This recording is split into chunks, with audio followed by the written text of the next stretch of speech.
আসসালামু আলাইকুম সুপ্রিয় দর্শক। ডক্টর ইউনূসকে নিয়ে আবার মন্তব্য।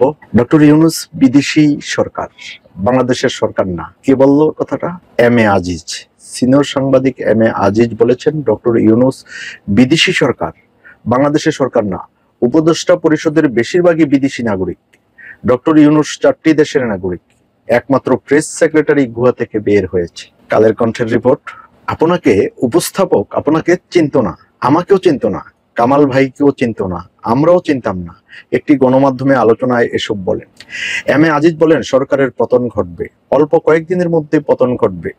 এই লোক প্রেস সেক্রেটারির কথা বলছেন, কিন্তু বিদেশে পাড়ি জমাবে। এই সরকারের আমলে ইতিমধ্যে লাখ কোটি টাকা পাচার হয়ে গেছে। দেখেন না এপিএস 2টা ধরা খাইছে। আমরা আগে বলতাম সালমান এফ রহমান দরবেশ, এখন ছাত্র দরবেশ বের হয়ে গেছে। তিনি বলেন প্রত্যেকটি মন্ত্রণালয়ে ছাত্র বসিয়ে দিয়েছে।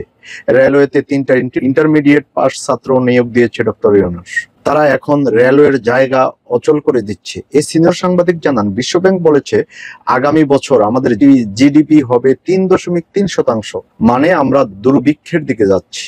এমন জিডিপি বাংলাদেশে কোনো সময় হয়নি। তিনি আরো বলেন গ্রামীণ ব্যাংকের 666 কোটি টাকা মওকুফ করে নিয়েছে।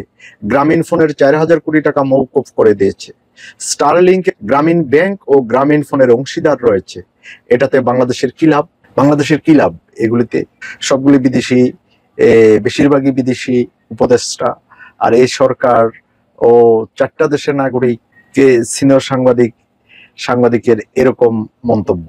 এম এ আজিজ সিনিয়র সাংবাদিক, লক্ষ কোটি টাকা পাচার হয়ে গেছে। সালমান এফ রহমান দরবেশ, এই দরবেশের চাইতেও আরো বড় দরবেশ হলো ছাত্ররা, তাদের এপিএস ধরা খেয়েছে। আসলে কি বলার আছে, সময় হলে সবই বের হবে। যে যেমনটা কাজ করবে তার এমনই ফল প্রাপ্তি হবে। মানুষ কিন্তু অনেক বিশ্বাসের জায়গা থেকে, অনেক আস্থার জায়গা থেকে এই ইউনূস সরকারকে বসিয়েছে।